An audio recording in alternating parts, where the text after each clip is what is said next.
एक वकील साहब को एक लड़की से प्यार हो गया।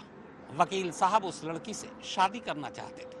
हालांकि वकील साहब पहले से ही शादीशुदा थे, इसीलिए लड़की के माँ बाप इस रिश्ते के खिलाफ थे। अब वकील साहब और उनकी गर्लफ्रेंड ने मिलकर एक साजिश रची, पर इस साजिश को कामयाब करने के लिए जरूरी था कि उनके पास एक लाश हो, और फिर लाश मिल गई।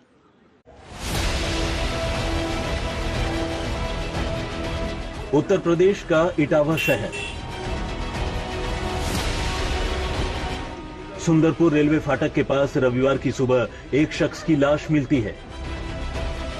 चूंकि मरने वाले की मौत किसी ट्रेन की चपेट में आने की वजह से हुई थी, लाश की हालत बेहद खराब थी। और तो और उसका चेहरा भी कुछ इतना बिगड़ चुका था कि उसकी पहचान नामुमकिन थी।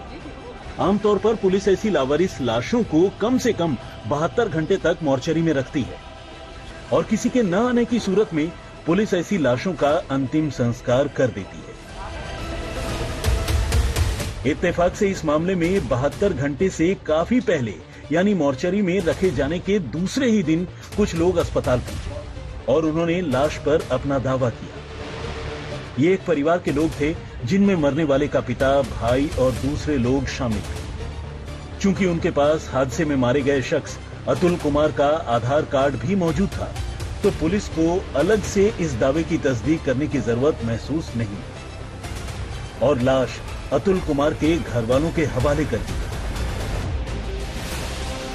यहां तक तो सब कुछ ठीक था, लेकिन कहानी में असली ट्विस्ट तब आया जब अगले ही दिन इस लाश पर दावा करते हुए कुछ और लोग पुलिस के पास पहुंच गए। ये परिवार यूपी के ही औरैया से आया था और उनका कहना था कि मरने वाला उनका फैमिली मेंबर 40 साल का सत्यवीर राजपूत है।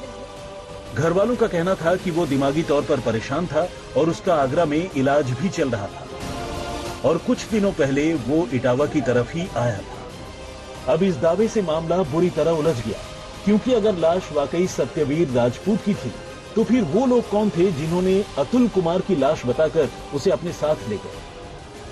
अब पुलिस ने मामले की छानबीन शुरू की। जांच शुरू होते ही पुलिस को तब जोर का झटका लगा जब उसे पता चला कि लाश लेकर जाने वाले लोगों की तरफ से पुलिस को सौंपे गए सारे के सारे दस्तावेज, आधार कार्ड, पहचान पत्र सब नकली हैं। और तो और मरने वाले शख्स का आधार कार्ड भी नकली निकला। यानी ये धोखे से लाश ले जाने की एक अजीब कहानी थी। अब पुलिस ने अपनी जांच लाश लेने पहुंचे 4 लोगों पर टिका दी।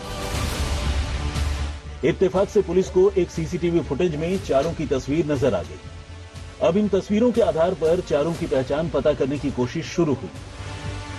शुरू में पुलिस को 3 का तो पता नहीं चला, मगर चौथे शख्स की पहचान साफ हो गई। ये इटावा का ही एक वकील था, हेतराम मित्तल। अब पुलिस ने पहले मित्तल को पकड़ा और फिर उसकी निशानदेही पर फारूक, तस्लीम और फुरकान को भी गिरफ्तार कर लिया।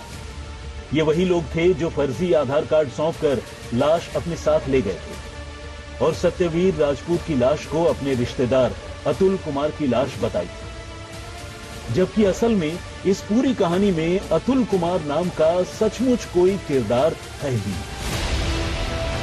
लेकिन सवाल यह था कि इस मामले में मास्टरमाइंड 50 साल के वकील हेतराम मित्तल ने आखिर ऐसी अजीबोगरीब हरकत क्यों की।